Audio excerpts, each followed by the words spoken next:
নমস্কার বন্ধুরা, আজ আমি আপনাদের সাথে শেয়ার করব খুবই একটি সাধারণ রান্না।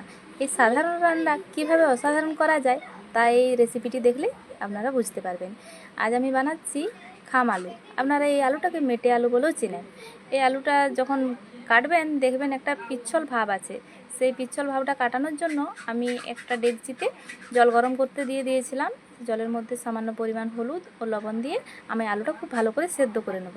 একটু ভালো করে সেদ্ধ করবেন, না হলে যখন রান্না করবেন তখন দেখবেন আলুটা আবার ঘুরে শক্ত হয়ে গেছে। সেদ্ধ করে নামিয়ে তারপর আলুটাকে আমি সামান্য একটু তেল দিয়ে ভালো করে ভেজে নেব, তাহলে আলুর যে স্বাদটা না খুব ভালো আসবে। এরপর এই খাম আলুটা আমি একটু চিকেন দিয়ে রান্না করব। আপনারা চাইলে চিকেনটা না দিয়েও আর এই আলুটা রান্না করতে পারেন। আমি এখানে 100 গ্রাম 150 গ্রামের মতন চিকেন নিয়েছি। চিকেনটা দিয়ে রান্না করব। চিকেনটা আমি নুন, হলুদ আর পাতিলেবুর রস মাখিয়ে ম্যারিনেট করে রেখেছিলাম। এরপর আলুটা ভাজা হয়ে গেছে। এরপর আমি চিকেনটা একটু ভেজে নেব। চিকেনটাও আমার ভাজা হয়ে গেছে। চিকেনটা আমি ভেজে তুলে নিচ্ছি। এখানে আপনাদেরকে বলে রাখি, চ্যানেলে যদি নতুন হন অবশ্যই সাবস্ক্রাইব করে রাখবেন। যদি ইউটিউব থেকে দেখেন সাবস্ক্রাইব করে রাখবেন, যদি ফেসবুক থেকে দেখেন তাহলে ফলো করে রাখবেন, যাতে এই চ্যানেলে নতুন ভিডিও এলে আপনার চ্যানেলে প্রথম আসে। এরপর আমি কড়াইতে তেল গরম করতে দিয়ে দিয়েছি। তেলের মধ্যে দিয়ে দিলাম গোটা গরম মশলা, লং, এলাচ, দারচিনি, 2টো তেজপাতা আর একটা পেঁয়াজ কুচো করে কেটে নিয়েছিলাম। পেঁয়াজটা খুব ভালোভাবে ভেজে নেব।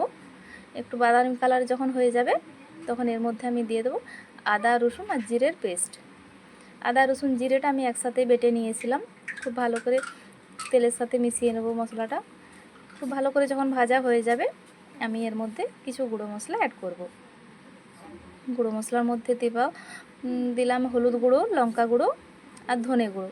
আমি জিরেটা বাটা দিয়েছি তাই জিরে গুঁড়ো এখানে দিলাম না। এরপর সামান্য পরিমাণ জল দিয়ে মশলাটা খুব ভালোভাবে কষিয়ে নেব।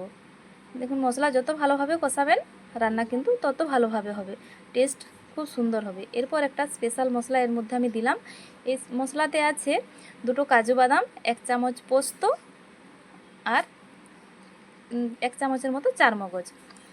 এই মশলাটা দেওয়ার জন্য স্বাদটা কিন্তু আরও ভালো আসবে। আপনারা যদি না চান নাও দিতে পারেন, কিন্তু এই মশলাটা দেওয়ার জন্য স্বাদটা আরও ভালো আসবে।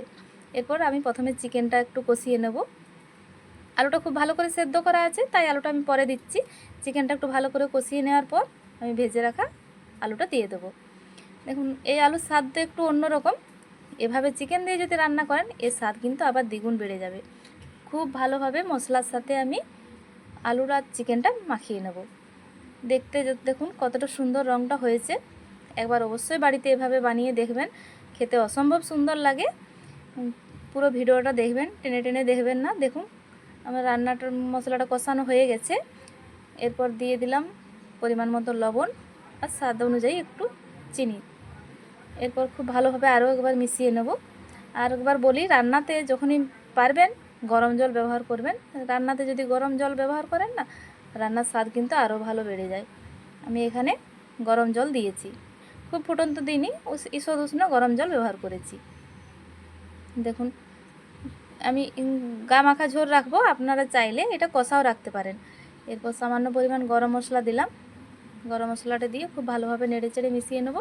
আলু সেদ্ধ করা আছে, চিকেনও কষা হয়ে গেছে, খুব বেশি আর সময় লাগবে না। রান্নাটা প্রায় কমপ্লিট। দেখুন কতটা সুন্দর দেখতে হয়েছে।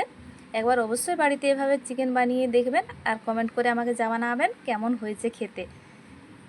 দেখুন আপনাদেরকে সার্ভ করে দেখাচ্ছি কেমন হয়েছে দেখতে। দেখুন কতটা সুন্দর রঙটা হয়েছে। বাড়িতে অবশ্যই বানাবেন। ভিডিওটা দেখার